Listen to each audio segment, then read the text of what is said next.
Bye.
the next generation.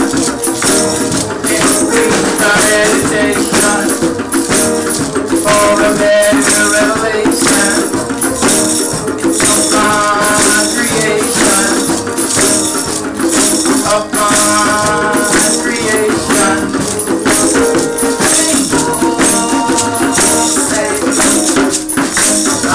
Lies away for everything will fade away.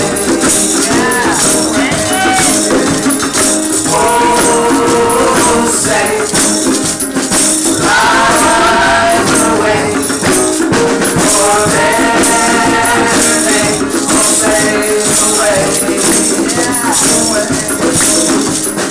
And I is simply developing around the refugee. Ignite and restoration, evacuation is ignorance and superstition. In the light of refugees, God on these wrongs for the next generation. Increase my meditation for a better revelation upon creation, upon creation. No lies away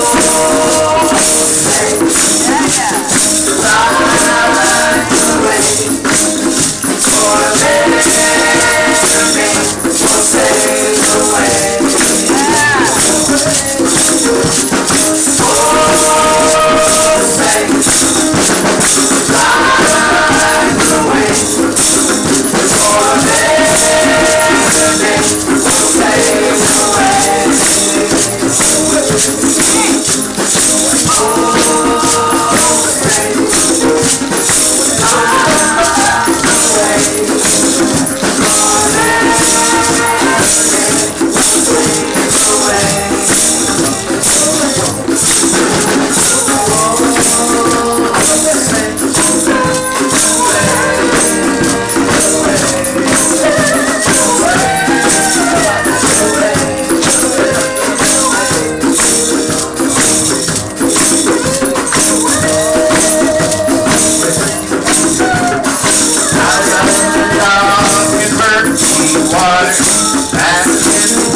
Rock my soul in the bosom of Africa. Rock my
It's an opportunity for us to keep alive 7 generations of knowledge in our community. And this morning, I believe Brother Keita is coming forward to this, so please welcome him.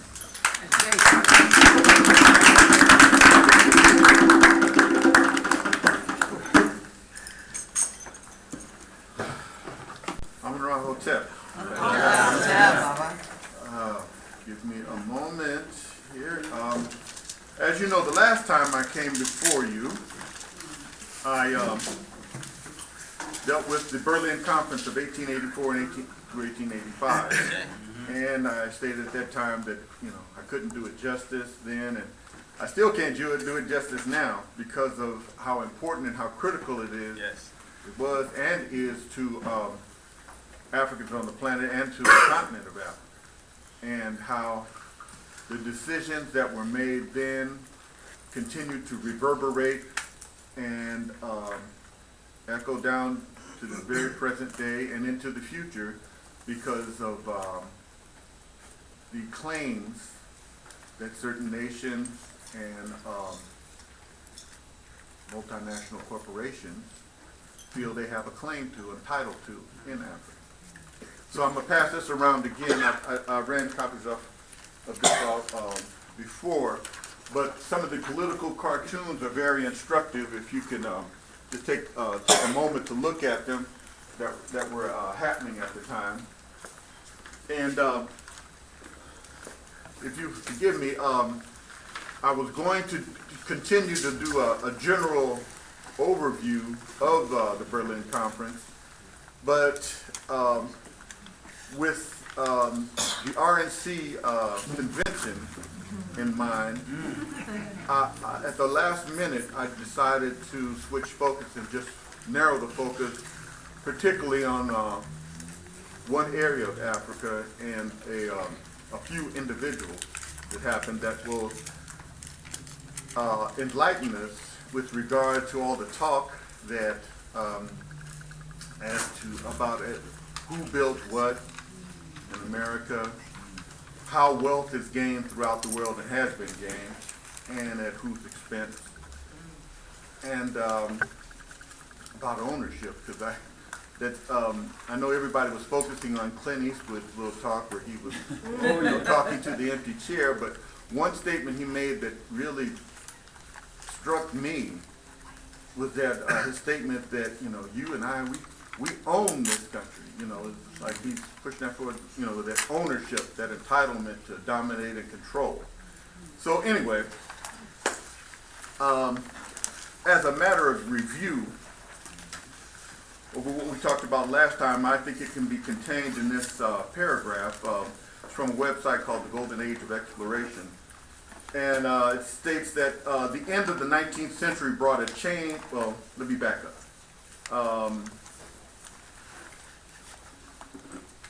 Between 1840 and 1880, famous names such as Livingstone, the famous missionary who was working in Africa. If you remember the movie Stanley and Livingstone, Right. Anybody ever see that? Yeah. Anyway, and he was a famous missionary that was doing work trying to help, poor African people. And about this man named Stanley, who was sent to find him, locate him, and tell his story. And Stanley is important in this story. Also, Burton and Speke mapped and recorded the interior of Africa. But their purposes, Stanley's main purpose was to map out Africa for the purpose of exploitation, for the nations that wanted to go in there and harvest the natural resources. But anyway, it said, for the first time, Europeans witnessed firsthand the unique beauty of Kenya and recorded it for history. The European governments, however, displayed no serious interest in the reports as the land appeared hostile and unproductive. At this stage, there was no incentive to occupy the newly discovered lands. The end of the 19th century brought a change in this attitude. Otto von Bismarck, the leader of Germany, expressed a desire to join his other European neighbors in securing a portion of the new land.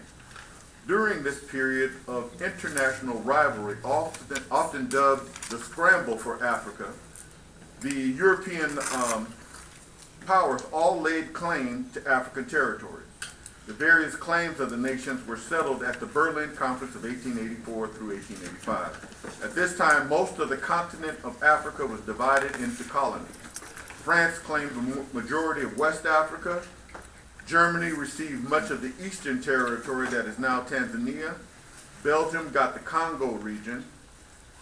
Portugal retained control of Mozambique and Angola. And Britain received the remainder of the continent, even though it was hotly contested for southern Africa between the British and the Dutch during the Boer Wars, and so on and so forth. Africans were not invited to attend the conference, and therefore received not even an acre of their own land. So, now, if you will look at the second page of the handout, on the top, you can see a drawing of Otto von Bismarck at the table with these nations, and they have a cake with Africa on it, and they're slicing it up and dividing it among themselves. So that's illustrative of what took place. On the bottom, you have Cecil Rhodes as he strides the whole continent of Africa and his influence there. Yes, the Rhodes Scholars. The Rhodes Scholarship is named after him. And the whole purpose of the Rhodes Scholarship, according to a book called the Anglo-American Establishment, if you ever get a chance to read that, or Tragedy and Hope by Carol Quigley, who used to teach at Georgetown University and used to train the diplomats in how the world was run. A few years ago, he wrote those books to tell everybody how it really ran.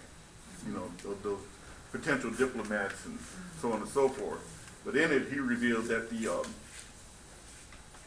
the whole purpose of his Rhodes Scholarship program was to develop people who would carry on and ensure white supremacy in the world, global white supremacy. Basically, if I could boil it down to a low grade. That's the purpose of it. Now, whether they act with full knowledge, or if that's their overt purpose, or if it's just they're doing what they're trained or taught to do, that's the ultimate result of what the students are expected to do. Hold the line. Okay, maintain the status quo. Anyway, and then another instructive picture is on the front of King Leopold II, and he is the main figure we will deal with today. He was the King of Belgium, and you see him cowering over his money bags, trying to, protect them. Anyway, let me go forth. So as a result of the Berlin Conference, and that's what we want to focus on, the Congo and King Leopold. Henry Stanley, after he had charted and mapped out the interior of Africa, at the request of Leopold, secured treaties with all the tribal chiefs in the Congo to give Leopold direct control and access to all the land and the mineral wealth and natural wealth of the Congo. And he named the area the Congo Free State, which was free in name only. Now, he had cultivated a reputation as being a great philanthropist before this, because he had supposedly opposed the slave trade by the nefarious Arabs, and that he was protecting the Africans from them, and that he was trying to secure a place where they could be free and they could engage, the Africans of the Congo could engage in trade with Belgium and other European countries. That was the ostensible okey-doke. Now, in order to, as they, like you said, there was the mad scramble for Africa was taking place. In order for him to secure his control of the Congo and his claim on the Congo, he knew that the other European nations would challenge him for portions or all of the Congo. But he knew that if he got the recognition of one nation that he had, that his claim was valid and that he was entitled to it, then his plans would be secure. So he knew he couldn't, because of all the plans and designs that the other European nations were making at that time, he knew he couldn't go to them, so he did a creative end run and went to America. And he couldn't have fulfilled this plan without the approval and the recognition of the United States. So there was a man named Henry Shelton Sanford of Connecticut who acted as his representative and agent. And it was he who helped Leopold recruit Stanley to work for him. Anyway, he had a number of businesses in Florida, a hotel, land that were vacation spots, but they were poorly managed, and all of them were losing money. The only way he was able to survive financially was the work he did for Leopold. And his talents lied in whining and dining big shots. So he, at the behest of Leopold, wined and dined President Chester A. Arthur, who was a president that his only experience before becoming president or becoming vice president had been a customs officer, a customs accountant, in counting imports and stuff that was going through New York. But somehow he got involved with the Republican Party and found himself running for vice president on the ticket with James A. Garfield. And they won. And so he found himself being vice president. And then, as luck would have it, or I won't say luck, I won't say luck, fate, President Garfield was assassinated. So Chester A. Arthur found himself as president of the United States. And he wasn't known for anything else, but Sanford wined and dined him and used all his influence with vacations down to Florida and everything to get him to recognize Leopold's claim on the Congo, which he did, and the other European countries couldn't argue with it at that point. So, we go forward. Now, the statement I read earlier that which countries claim which part of Africa was only partly right. Belgium didn't really claim the Congo. The Congo was the only part of Africa or only African state that wasn't claimed on behalf of a nation or a government. It was claimed by an individual, King Leopold II. He claimed that in his name, and he held sole title to it. Yeah, that was his country, his personal country. And it wasn't, and it remained so until right before his death, when he knew he was going to die. He sold it to the Belgian government. So, and the initial resources, the money-making resources at the time was ivory, which was used for everything from piano keys to false teeth and everything. And then they discovered the weeping trees, and the weeping trees were the rubber trees. And they found out how much of a money-making venture that was, and it was on at that time. And he hired a man named Morel, a British man, to oversee the exports and the supposed trade ships going back and forth between Belgium and the Congo. And Morel was a loyal employee. He did what he was supposed to until he started noticing that all the rubber that was being transported to Belgium, when they emptied it, there wasn't anything being traded back to the Congo to trade with the African people there. The only thing that was being loaded on the boats were soldiers, weapons, and ammunition. And it dawned on him what the real deal was. It wasn't actually trade, it was slave labor. Despite Leopold's reputation as being a philanthropist and acting on the behalf of the African people. So that's what was going on. And he developed what was called the force publique, or the public force. And they were essentially his private army, and they enforced the slave labor by physical and psychological terror. The physical part was, of course, what they called the chicote. If you didn't work, you were whipped. They developed these whips made with strips of twisted, sun-dried rhinoceros hide that would, rip the flesh, and then they would pour salt on it. Then, if that didn't get the natives to comply, they developed the technique of cutting off the hands of men and little boys to warn the others and to psychologically terrorize everyone else in the complying. And they would set up a big pile of little arms and hands, or ears and noses.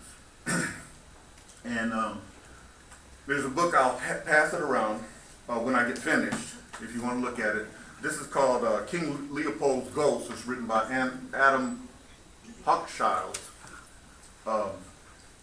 And he wrote this in response to what he had found out. He came across a quote by Mark Twain. When all this was going on, it generated a lot of uproar, and the guy Morel, who had been the supervisor of the trade, he turned against them and started developing these societies that protested what was going on, the slave labor, and they went to the nations of the world protesting, trying to get them to oppose it. And one of the people who responded to him and wrote about it was Mark Twain. And this is a little known book. It disappeared for 50 years. It's called King Leopold's Soliloquy. It's about an imagined conversation that King Leopold has with himself when all the turmoil starts about what he was doing. He can't understand why people are against him. And in this conversation he has with himself, it isn't about what I've done wrong or these people are lying on me or doing anything. He says, of all the money that I've been paying out to people to keep quiet, all these leaks keep happening. And they keep talking and telling everything, I thought, with the money I paid, this, people would be quiet. But anyway, Anyway, well, who was, yeah. Anyway, the other, the force publique, they I'm gonna try to wind up, I know my time is short, let me, try to synopsize, there's physical and psychological terror also included if the hands and arms, the pile of hands and arms didn't affect the people, then accidents would happen. You know, people would accidentally fall from the tops of trees, you know, or off cliffs. And so, and then you had numbers of executions. And then in the final analysis, after Leopold had died, it was documented, even though it was hidden and tried to be covered up for years, that between 1880 and 1920, the population of the Congo was lowered by half. And it was estimated that there were 25 million people in the Congo when this started. Now keep in mind, that's only like 40 years before the Holocaust of World War II. But people didn't talk about it. It was just completely, you know, the media turned a blind eye to it and never spoke of it. But, and even with this book, they have review blurbs at the front of it. One, from the New York Times, this guy calls himself paying a compliment to the author, and what a good job he did. He says, a superb synoptic history of European misdemeanor in Central Africa. A misdemeanor. So what is, you know, what has to take place in order to get recognition of, you know, an atrocity? And he doesn't even give it a felony, but you know. So anyway, so let me wind up. Like I said, all this that took place reverberates till today, and you saw evidence of it. That those people, Karl Rove and all them, the plans they have for America is just a continuation of that attitude and feeling that the wealth of the world is reserved for the few. Right. And they'll do it by any way possible. And I remember a quote that came out that people I was used to do research with discovered when we were in LA, and it was in the Foreign Affairs magazine, which is the arm of the Council on Foreign Relations. And there was one member of the Council of Foreign Relations that made a quote back then that basically said that conditions would be created in Africa very soon in which the people would beg for recolonization. So that's with early to mid 90s that when that was said. So we see that what's happening now, that the plans for AFRICOM, which is a military colonization of Africa, where their bases are going to be built throughout the continent, is a manifestation of what happened. So, but there was some opposition. I just wanted to call out the names of those who opposed them. The man I talked about, Mr. Morrell and Mr. Casement, who were British people that spoke up and opposed them. Mark Twain, of course, but then there was the most ardent and clear arguments against an expose of what was happening was written by a man named George Washington Williams, who was a black man that was living there at the time. And I need to do a historical perspective on him alone. Yes. And he wrote a book called An Open Letter to King Leopold. And in it, he laid out what was doing and why he opposed it and why the resources of Africa should be for African people. But anyway, people said he was crazy because he was a contradiction. You know, he had lied and said that he had gotten a doctorate when he didn't, that when he went to Howard University, but somehow when he was moving in social circles, it came out Harvard University. But in spite of all that, Like I said, his argument and his expose was very clear. And the author compares him to this British clergyman who he worked with that had all his credentials in order and all the degrees behind his name, but in the final analysis, he couldn't bring himself to speak out against Leopold's government. So he said, you know, if I could choose the two, I would go with George Washington Williams, because, you know, everything he said eventually was documented and proved true. It was prophetic. And another brother named Hezekiah Andrew Shanu, who worked for the Leopold regime in recruiting soldiers, but once he started realizing what was going on, he secretly released documents to the organizations that were opposing it worldwide so that it could be exposed. And when they found out about him, he was harassed into committing suicide. So I won't even go into all the other stuff I have, but and I'll pass the books around and there's some horrendous pictures if you don't want to look at them, because they show pictures of some of the amputated. They show them holding hands that, you know, bringing hands to the missionaries to show them what was happening.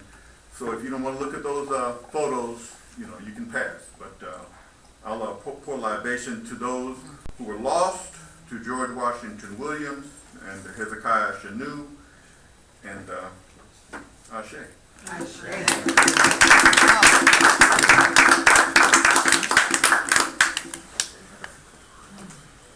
But that took us right up to Patrice Lumumba, why they had to dog him. Thank you.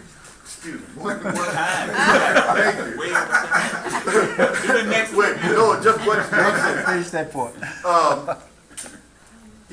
In it, the author, when he found this quote about what the numbers that it actually took place, it took him back when he had visited the Congo as a young man fresh out of college in '61, and he attended a social at an apartment where there was a Belgian officer, or no, an American CIA agent who was drunk and was bragging about the place where they had dragged Patrice Lumumba and assassinated him. Yes. And he said he was right over there, and that they, you know, we finally got that troublemaker. And you know, another person who was involved in that was the former assistant defense secretary under Bush, who was Frank Carlucci. And if there was one book that outlines that they were in a car where they were taking him to be assassinated, and or to meet the people that were going to assassinate him, and they accidentally they ran into a crowd of people and killed a little boy. And the people drug Carlucci out of the car and stabbed him. And he had, you know, it was a wound that He gave him survived? trouble all his life. He survived? Yeah, he survived, but yeah. it was because of that incident, it was documented, and that's how you found out that he was involved. Anyway.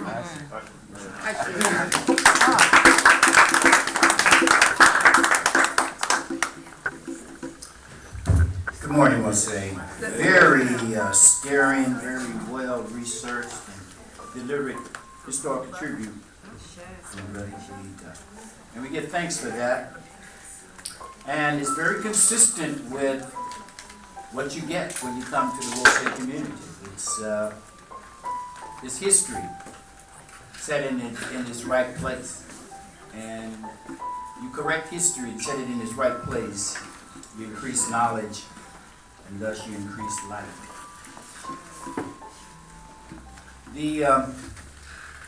One of the single most things that I took from Brother Keita's historical tribute can all be condensed down to greed.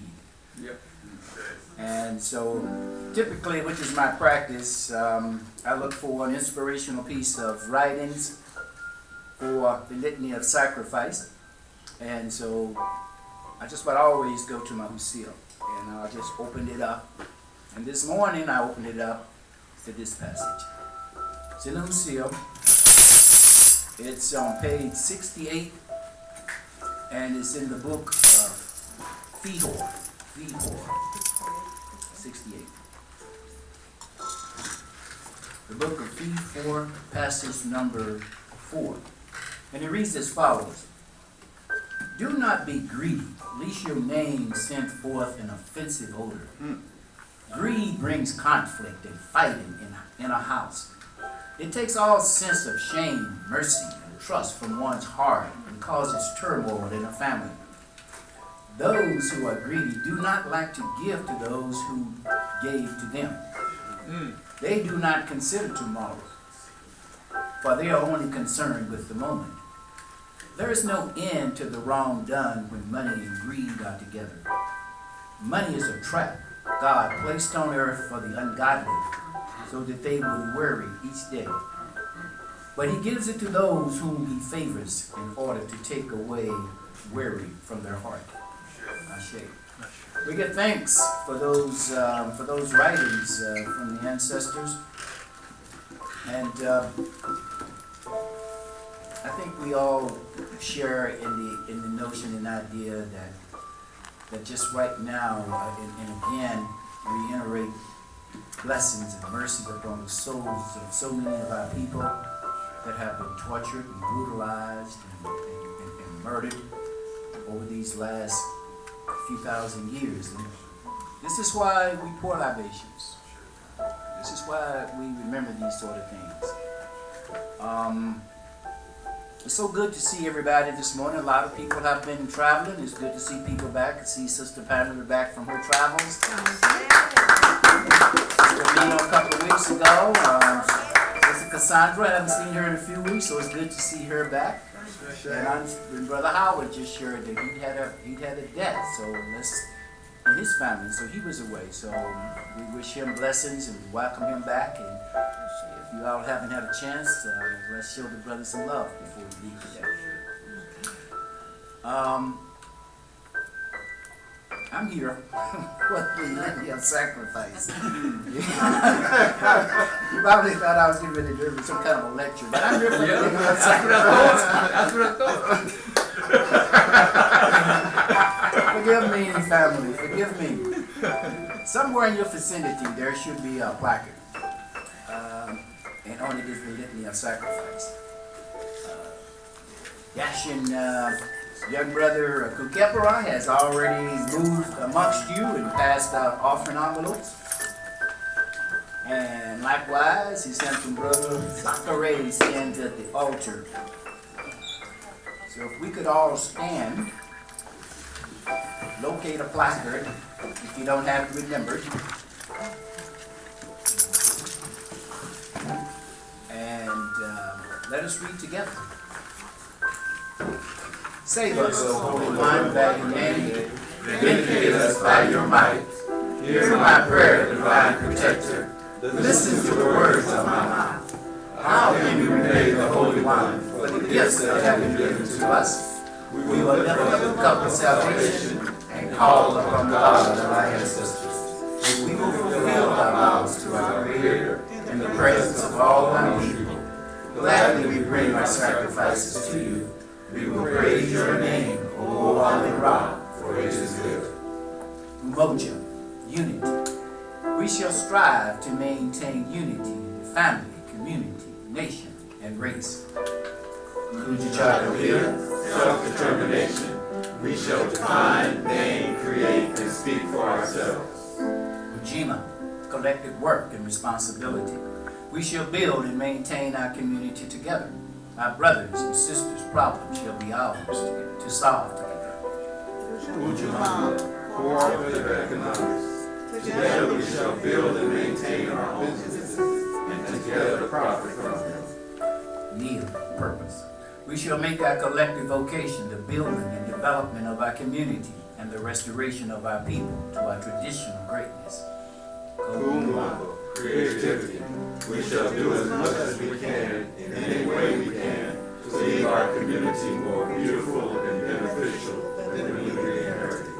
Together, Imani, Faith. We shall believe with all our hearts in our Creator, our people, and the righteousness and victory of our struggle. Amen. And Sister Kura will be collecting those offering envelopes for those that haven't had a chance to deliver those. And the candles are burning brightly at the altar. Guzo Saba representing the 7 principles of our movement. Kneeling pads have been laid at the front for those who wish to come to the front and share a prayer. Others, you may assume a comfortable position at your chair, a prayerful position, and I'll take a few moments to bless these sacrifices while Brother Tyler plays on the piano. Holy One, again, I come thanking you for life, ever grateful for my life, ever grateful for this place called Wose, those that gather in your name and in the oneness of community. Holy One, we thank you for these sacrifices. We thank you for each and every one that contributed. We thank you for those who perhaps did not have cash but contributed in time, work, and study, and in other ways. And we say thank you for their works, for their sharing, for that blessing. Holy One, we have given very ambitious goals for ourselves, and we ask that these contributions, these sacrifices be multiplied, that we may be able to expand our work, that we may be able to go forward in a more powerful way, to share these teachings, to share this new understanding that we have in terms of what has been the work, what has been the history of our ancestors. Holy One, we thank you for each and every one here. We thank you for returning them safely to us.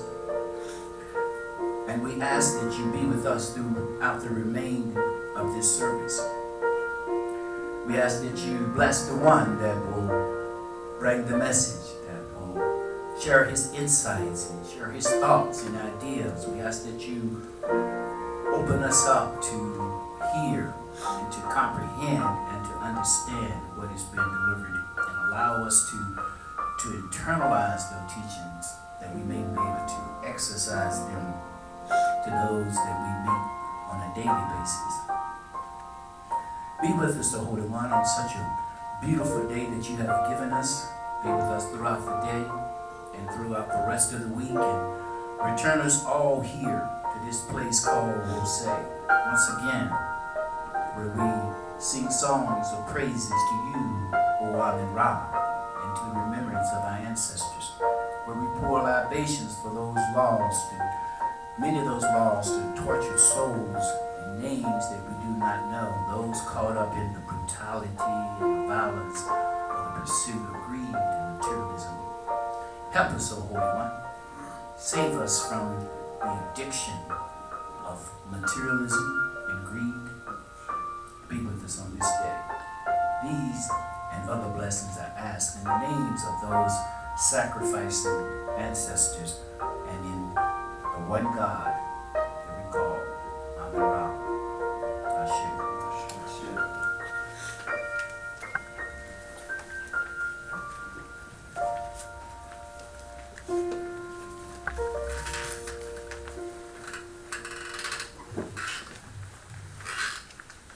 Good afternoon, family. Amen Ra Hatep.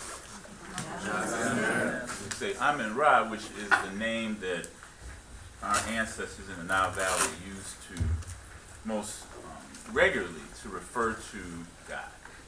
Amen, that which is hidden or mysterious, that which is not seen, and Ra, which is present and seen, is symbolized by the sun, was a name that they used. And we give praise and honor to God this afternoon. We say Ashe. Ashe. We know that the Most High is good, that the Most High has been merciful, has allowed us to see each other one more time. Ashe. Because it's not guaranteed that you're going to be here on any given Sunday. Ashe. There are a lot of things going on in the world. The natural course of things is things are born, things live, they decay, and they die. They die in the physical sense because these bodies wear out. Ashe.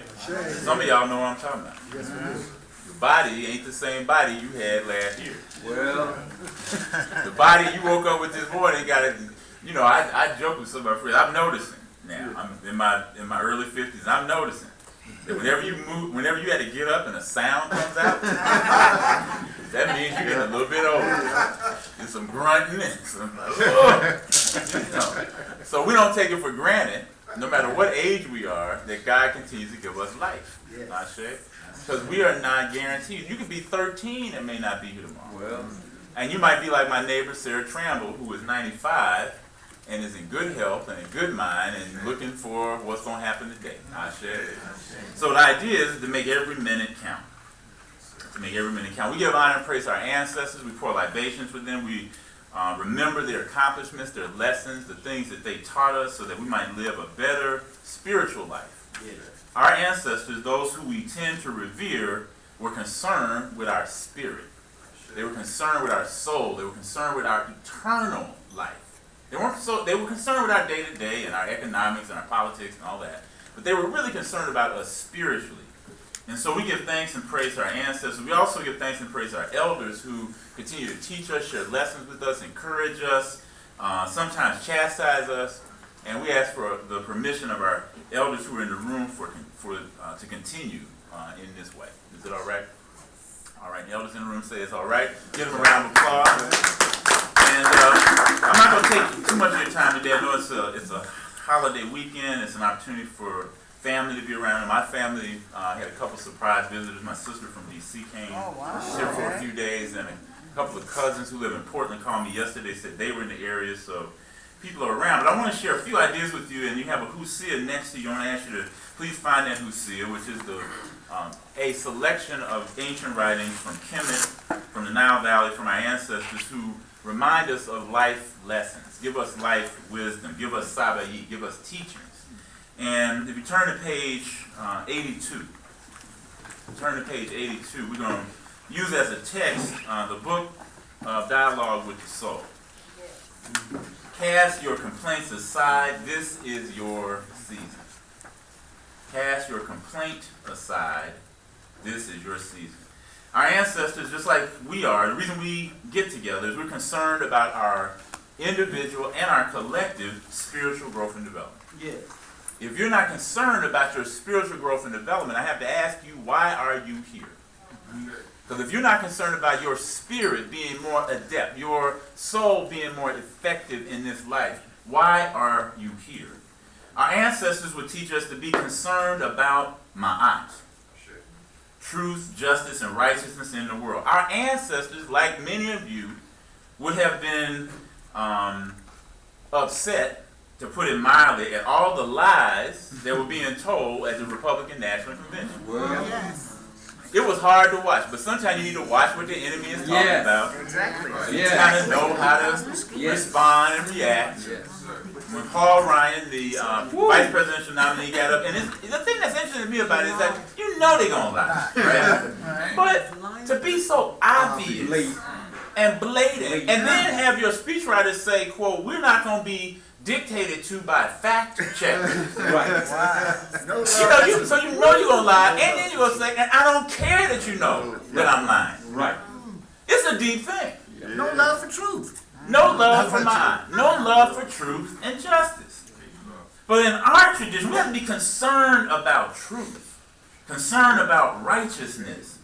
And as our ancestors would teach us, there come times in life where there's these moments of transformation, these moments of possibility, these moments of opportunity for growth. And we are in that season now. This season, from a point of view of we're coming into the fall season, this is a season of new work. It's a season of even harvesting old work. Our school started up this week. So this is an opportunity for children to put on a new attitude, for teachers to put on a new orientation to how we work with our children to help them grow to be the adults that they need and want to be. In our ancestors' tradition, they would say a couple of things. I'm going to look at this idea, this story of a man who's having a dialogue with his soul. And we're going to talk about that just for a little bit. And I want you to think about your own spiritual makeup. And in that story, we're going to hear that, one, there are no spiritual shortcuts to eternity. All right. When somebody told you as a little kid, you might have run an errand and you say you're going to take a shortcut. Sometimes that shortcut was more dangerous than taking the path that you were supposed to take. But you were doing a calculated risk. Can I take a shortcut to get there? Can I go through where I know the bullies are? In my hometown, there was a shortcut from the high school back into the neighborhood, and there was a gully. And there was this big pipe that ran across this gully. And over the years, many kids drowned because they tried to walk the shortcut of that pipe, that big pipe crossing this gully, and fell in. And they couldn't swim, so they drowned. So parents were always teaching children, don't take that shortcut. Some of us are trying to take spiritual shortcuts. We're trying to be spiritual without doing spiritual things. We don't really want to pray. Or we pray when it's only seems necessary. Don't get quiet on me. We take spiritual shortcuts. Because part of our spiritual practice should be how we treat people. And we think, well, I can just say and do anything and it's okay. We're trying to take a spiritual shortcut. Number two, that they would say the transformation, if you're going to change, it's from the inside out. If you're waiting on something external to change you, you're going to be waiting for a while. Transformation happens from the inside out. You have God in you, and it's going to change because the God in you connects with the God outside of you. It's going to happen from the inside out. A lot of people are waiting on somebody to come save them. A lot of people are waiting on a Messiah. A lot of people are waiting on something external to them to transform them into what they want to be. And third, inside this dialogue this man is having, it comes apparent that there's a season for every transformation. There's a season for extracting our highest self from our lowest self.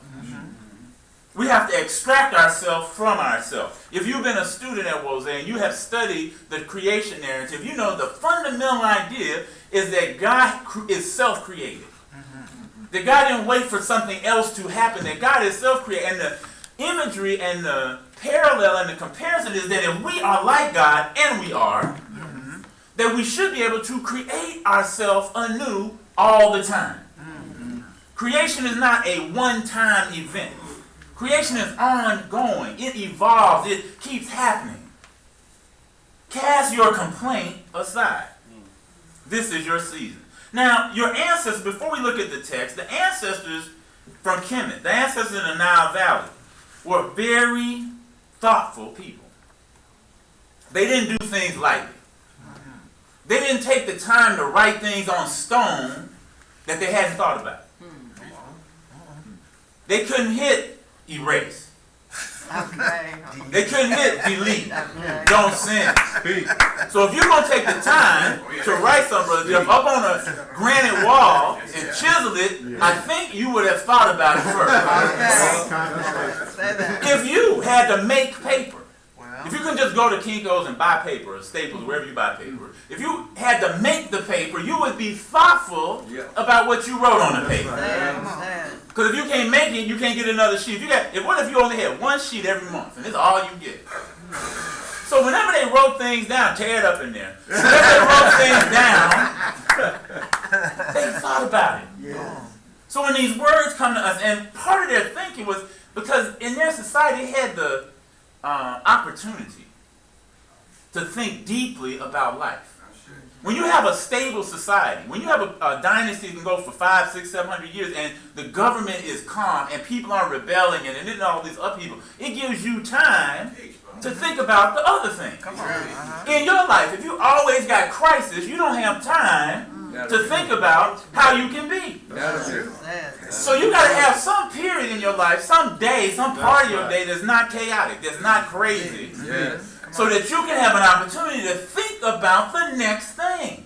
Why? Because if you don't, all you're going to have is this cacophony of crisis in your head. It's going to always seem like everything's a problem. But everything ain't always a problem. It's how you see it. That's right. How you perceive it. How you respond to it. So the ancestors had time to think about the makeup of human beings. See, we take shortcuts. English makes us take shortcuts. Because we say we're mind, body, and soul. Our ancestors in Kemet would say, no, you're something more than those things. Those things matter. That's an easy kind of description. But they would say you have multiple, at least 10 aspects of who you are as a person. I'm going to go through this quickly. The first is the Khat. Everybody say Khat. Khat. K-H-A-T. The Khat was applied to the physical body. When that body was living in this animated form, when this body was in a mummified form, it was called the Khat. So that's the physical body. Each person had an immortal soul. And put soul in quotes, because the way we think about soul is just one thing. They thought about the soul having parts that were integrated and needed to be integrated in order to be whole. So the first immortal aspect of your spiritual makeup was called the Ba. Say Ba. Ba. So that's the first, the immortal part, the part that is eternal, the part that goes from universe to universe, from time and space to time and space. The part that can't be cut, can't be drowned, can't be destroyed, the eternal part. And that part, they conceived, was also connected to what we call God. It integrated into that. But there was a personal part. There was a life force, a part that's buried in your body. The part that we typically, I think, mean when we say the soul, the personal part, the part that's unique to us, the Ka. Say Ka. The sign in the car was upraised hands. We've seen that sign. If you haven't studied Kemet, but you went to your grandmama's Baptist church, when something good happened, she went, amen. Throw her hands in there. You get half a copy. Yeah. Come on now. But that image was the image that was associated with the life force. It survived mortal death. It's the part to whom we pour libation. It's the Ka of the thing that gets the libation, that gets the food offering. Because it was assumed that it had to be fed to live. Then there's your name. Interesting how African people conceive things. They said your name was part and parcel of who you are. So you don't get some random name after some soap opera character. You don't get some random name after some alcohol. I know children named Alizé. Come on. Come on. Come on. Why would you name your child Alizé? Come on. That's how confused we are. We got to bring folks back to the Bacaris and the Karas and the Chinakas and the Zenzales and the Sias. That's who we are, because your name is considered to be part of your makeup, who you are. The name was considered to express your very essence. That's why black people around the world at any time in history do not like being called out of their name. You call me out my name, we're going to have a fight. If you live in African values. Now you can call folks the N-word and they be like, I'm cool. Call them the B, okay, that's a term of affection. No, it's not.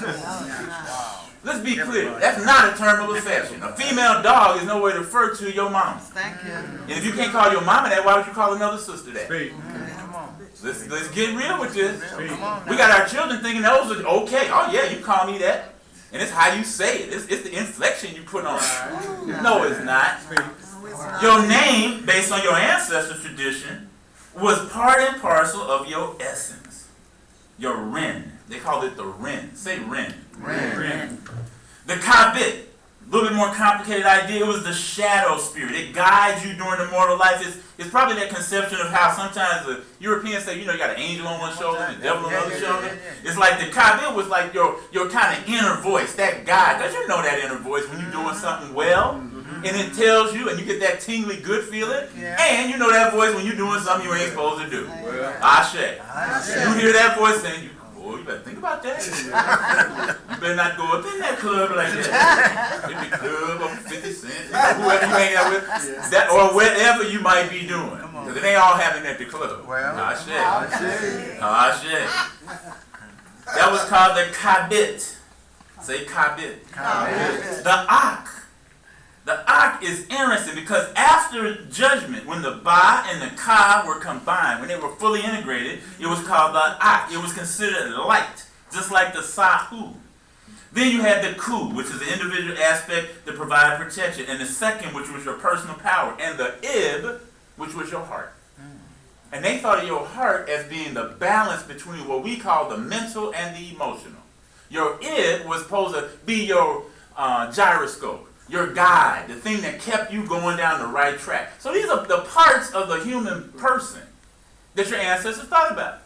So you could focus on any of those parts to live a life of transformation, to do things better. Let's read this passage that comes from a man having a dialogue with his Ba.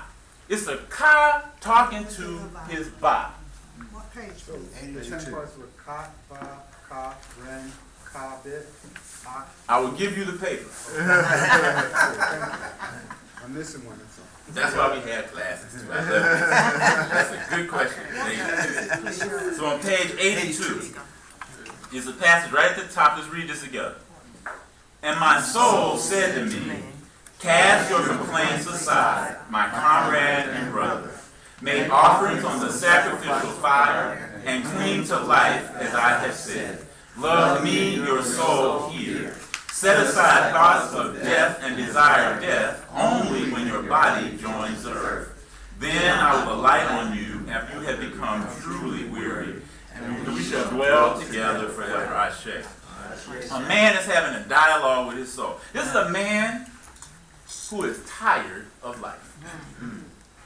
We don't know why he's tired of life, but some of us can relate to this. Sometimes you just get tired. Well, speak. Sometimes you just get tired. You get weary and you get tired, as my grandmother would say, in your bones. Now, we don't know if this man was tired because of the times he lived in. This passage is often attributed to the first intermediate period in Kemet, where there was a lot of chaos. There were foreign invasions. There was no sort of regular, stable society. Things had been turned upside down. We kind of relate to that now. Feels like things have kind of turned upside down. Well, Ashe. And sometimes you get tired of hearing about the homicides in Oakland. Sometimes you get tired of hearing about the children selling their bodies on San Pablo and on 12th Avenue. Sometimes we just get tired. Ashe. We don't know if the man was tired because he was going through family crisis. We have had crises in our family when a loved one passes, or someone is ill over long periods of time, or some young person, or even for that matter, some older person is acting out. We get tired. We don't know why he was tired. We don't know if he was tired because he just was having his own internal conflict. He didn't know why he was in life. We don't know if he was tired because he just hadn't found his way in the world. The writers of this story don't tell us why he was tired, but they say he was tired. And I think that's the brilliance of our ancestors, because they leave enough openness that you can fill in the blank. If you get tired, fill in the blank about why you thought he might have been tired, and put yourself in the place where he was. Know that he was tired of life. And he begins a imagined dialogue between himself, the Ka, his personal life force, and his Ba. Now, the imagery they would use is typically a person facing themselves. So they would show you, Greg, facing an image of a falcon with a head that looks like me. So in other words, I'm looking in the mirror. I'm looking in the spiritual mirror with my Ba, trying to negotiate something. So this man is trying to negotiate a spiritual shortcut. He don't want to live anymore. He wants to shorten his life so he can get to eternity. Sometimes we feel like that. You want to be done with this and get on to the next thing. This just feels too hard. Ashe? We may not want to admit it. We won't talk to people about it often, but sometimes this just feels too hard. Can my spirit be released from this madness and let's try the next thing? Ashe? So he was in that place. He was trying to make the case with his Ba. Imagine he's like a lawyer. He's trying to argue his case with his Ba. But it's interesting because he's arguing the case in a way that lets us know that he understands the tradition. He understands the tradition. Because in that tradition, you don't get to commit suicide and think it's okay. You don't get to take yourself out and think it's okay. So he's trying to negotiate consistent with what the tradition says about the Ka and the Ba have to be connected, have to grow out of each other to get to the next thing, to get to where your spirit needs to be. So he's having this conversation. He's wanting to end his physical life and enter eternity now. He uses three approaches that you'll see. And if you read the parts that Karinga gives us in the text from page 80 to 81, these are some parts of what he is saying. But Karinga doesn't give us the entire story. You have to go to other writers like Baker Reed and a book like Rebel in the Soul if you want to see the entire story. But he uses three tactics. When I was in law school, they always said, there's different ways to convince the jury. First, you got to deal with the issues. You got to deal with the reasoning and the facts. You got to deal with some emotive piece that makes the jury connect to your case. So he was saying, number one, by, you're going to like the next stage of eternity. So you should want to get down with it. You should want to hook up this way. Right? You're going to like it. You know how you try to convince folks of things. It's something you want, but you're trying to convince them they're going to like it more than you. Ashe? Some of y'all know what I'm talking about. Number two, he was like, I need you to have mercy on me because this life is so hard. I'm just tired of this. And if you, my Ba, would see it my way, we could go on to eternity. So that's the second argument, a little bit more subtle. And then the third argument, and this is one he makes really out of desperation after nothing else is working. He says, since decay is imminent, since decay always happens, why not just go ahead right now? You're going to die anyway. Why not die now? It's like a ride or die attitude. Like it could be stupid as well. We're going to ride or die. No, I ain't riding or dying. First of all, I ain't riding with you because if your mission is to die, we ain't going down that street. We ain't got to go that way. We ain't got to go that way. So he's trying to make this argument to his soul. And so part of the text is missing. But the part that picks up the story, he says, I spoke to my soul, but my soul didn't answer back. You know how it is sometimes. You got something important to say to somebody, you laid out your argument, and then they don't have nothing to say. You going like, well, let me try this again. Let me repeat. You must ain't heard what I said, right? You must not have heard my articulation of my problem. So you got to go like, let me say this again. But the soul was quiet. It's almost like soul's going like, yeah, you know better. These used to be trying to things we try to convince our parents of, and they would say, I'm not going to let you do that. Right? There was one time, my biological father would give me a motorcycle. And he said, well, if your mama says okay, you can have it. And so I go with the best case I can think of about why I'm supposed to have a motorcycle at 13. And I try to convince my mother, and she listened. And she's like, there is no way in the world, Gregory Hodge, they use the whole name, stuff like that you're going to get a motorcycle. It was in this case, the soul didn't speak. And the man says, worse than anger is this indifference. He says, don't go. He's trying to now convince his Ba, who is threatening to leave the conversation. Don't go. Stay. He says, only, and then he tries this part of the argument, only with me will you arise. Will you be transformed? You need me as much as I need you. This is what this man is saying to his Ba. He says, we are in this together. If I don't enmesh you in my body as a cord within a net through no fault of yours, you will be lost. I have gone astray. I have not obeyed, rushing to die before death has come. He says, penetrate me on the day of judgment. You, Ba, will stand on the other side, enacting the miracle of the Creator. This is how the text reads. And it says, the miracle of the Creator is that the Creator comes forth, rises by extracting itself from itself. So inside this text, the ancestors are giving us an important reminder that to transform spiritually, we have to come forth. We have to extract ourselves from ourselves. As a baby chick extracts itself from itself in an egg. When the egg is fertilized, it's two cells, that egg grows inside, but there's this moment of transformation when that shell has to be broken. When the bird inside has to come out. It's built itself, it's extracting itself from the albumin and the yolk and all of what's part of the inside, because what comes out is not like what's inside. What comes out is not like what's inside. It is born from it, but it is not of it. That's a spiritually symbolic act.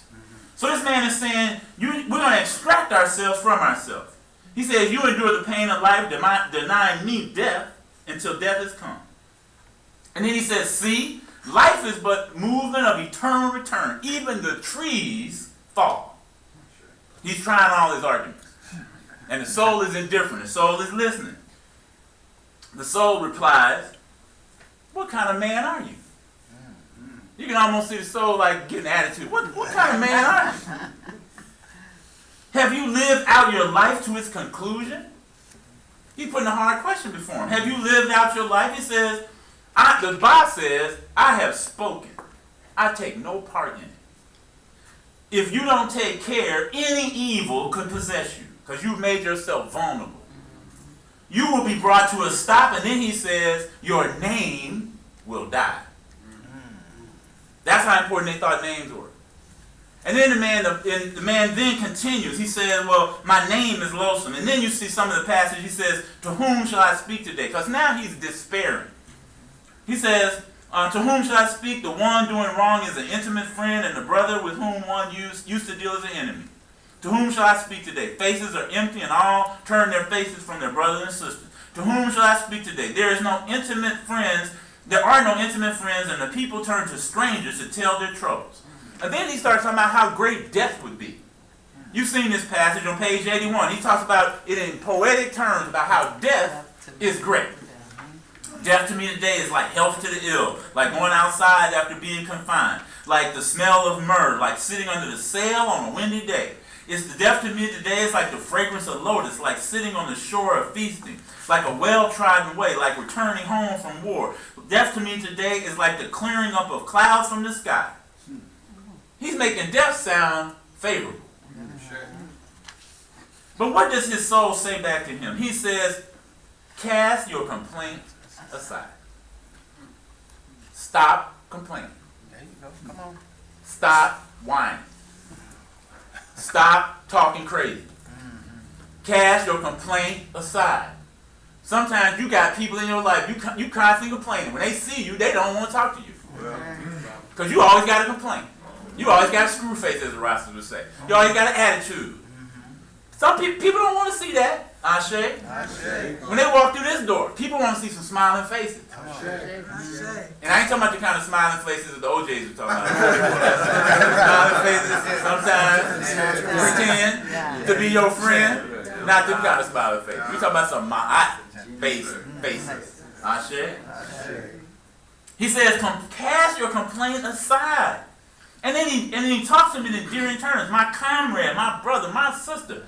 You my people. You are me. I am you. We can't do this without each other. I can't be eternal without you. It's really what we need to say to each other in a whole nother way. I can't be eternal without you. You got to be just as on that same spiritual trajectory so we can get there together. I am because we are.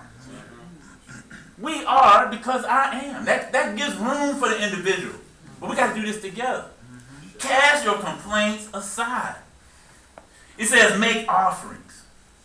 Make offerings on the sacrificial fire. I read that as offerings of your time. Offer your time to your people. There's something you learned in life that needs to be shared with someone else. That's right. Something you know needs to be shared with some kids sitting up in probation at a juvenile hall. Something you know can be shared with some young person who's riding AC Transit. Something you know needs to be shared with your nephew, your niece, somebody in your family who's looking for guidance. Something you know needs to be shared with Eli Day. Something you know needs to be shared with the kids who go to Oakland Unified Public Schools. Whoever and wherever it is, there's somebody in the world who could benefit from you. Make a sacrifice. Your community, your family needs a sacrifice of your resources.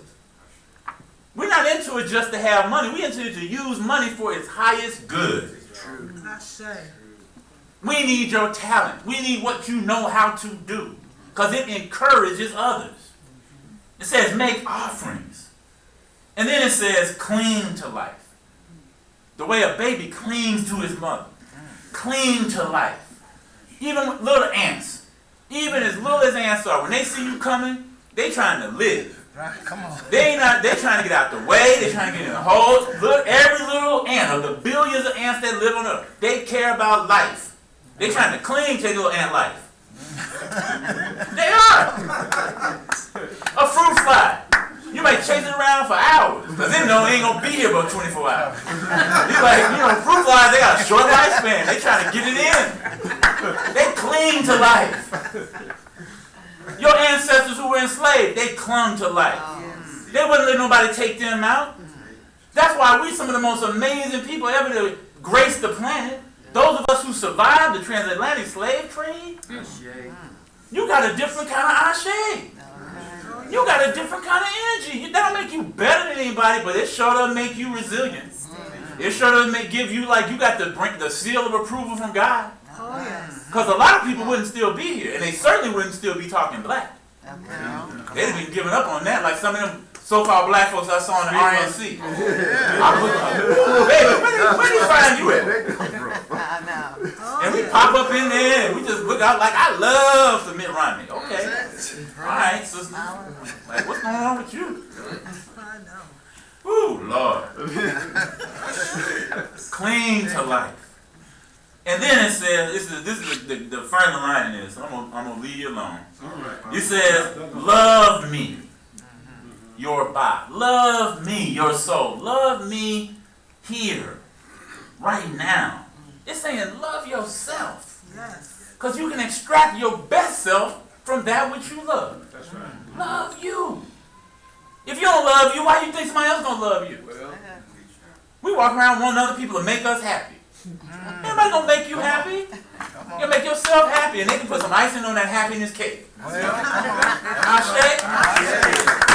think it's gonna be the other person supposed to make you supposed to make me happy. No, I'm supposed to watch you be happy. I'm supposed to like encourage you to be happy. I'm supposed to help you be joyful in your life. But I can't make you do. You can't make grown people do nothing. Well, that's right. I'm sorry, you can't. Well, As much as we want to make people do things in world, we can't make nobody do nothing. We got to persuade you, cajole you, give you conditions to do the right thing.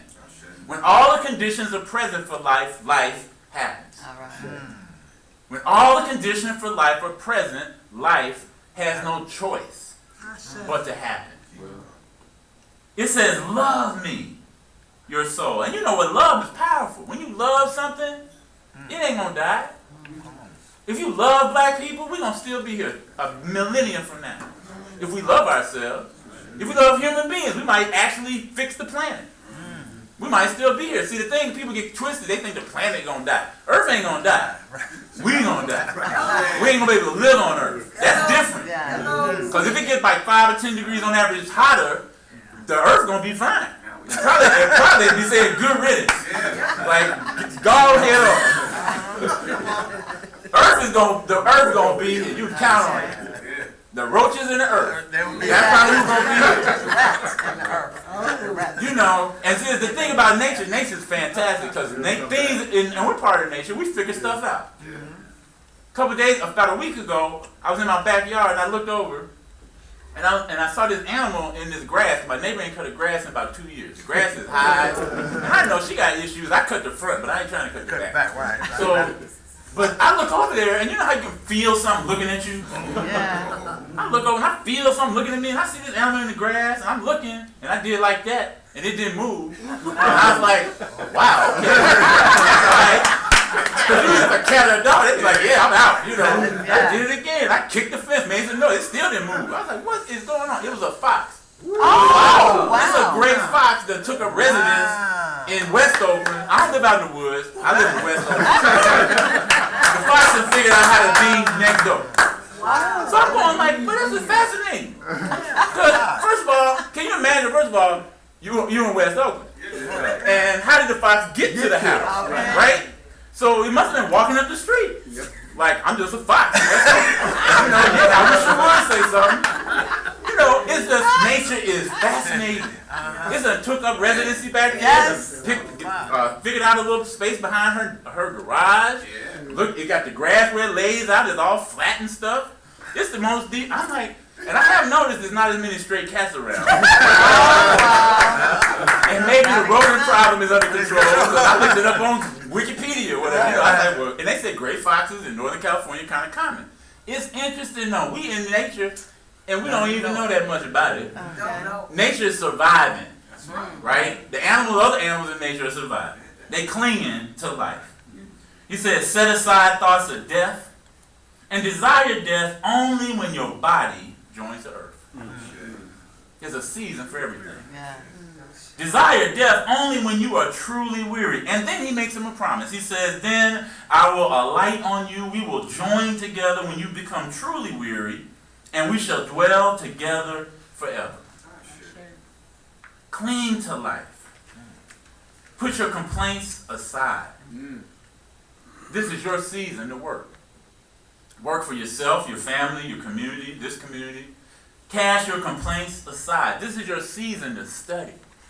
It was great to see people in the class this morning learning the language of our ancestors, because eventually you learn the language, you can read the text. Nobody got to interpret that for you. You read it for yourself. With your own eyes, your own ears can hear the truth. Cast your complaint aside. This is your season for meditation.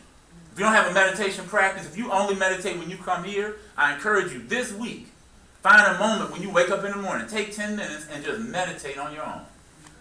It's going to be a blessing to your life. Ashe? Ashe. Cast your complaints aside. This is your season for prayer. Prayer don't have to be a long, drawn-out thing. Just pray from the heart. Thank God for what God has done for you. Ashe? Give praise because God is worthy of praise. Ashe? Give God, and if you have a petition, you have a grievance, God already knows. But when you make it out there, make it plain. Say what you need, not what you want. There's a difference. Ashe. Cast your complaint aside. This is your season to be fully you. Cast your complaint aside. This is the time to understand your spiritual makeup and who you are as a person living this African experience in a non-African world. Cast your complaint aside. This is your season to think mine, speak mine, and do mine. Cast your complaint aside and live life. Ashe. I want to invite you to please stand with me. As we close out, this is an opportunity for you. If you have not joined us in this work as a member of the Wose community, we invite you to join us. We hope that everybody's going to have a good, safe Labor Day weekend. Watch the driving, because a lot of people out there driving under the influence of all kind of stuff.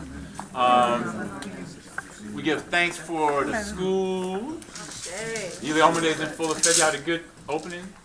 Good food. In full effect. My bro's cooking. Yeah. The teachers are teaching. The children are learning. All of that.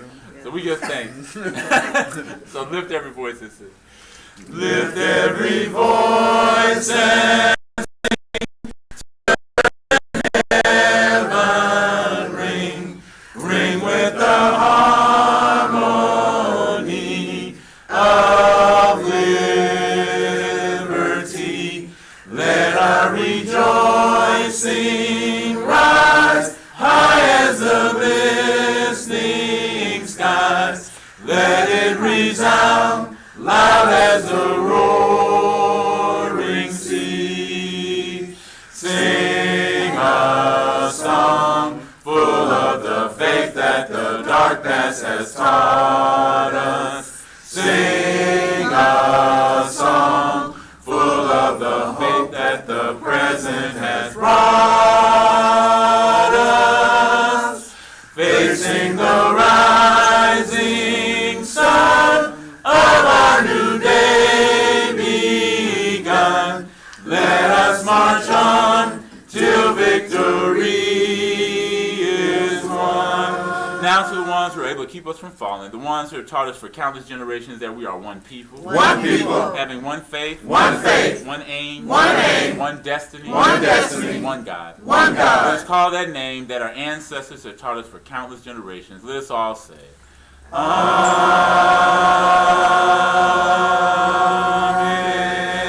Amen. You are the most beautiful people on the face of this earth.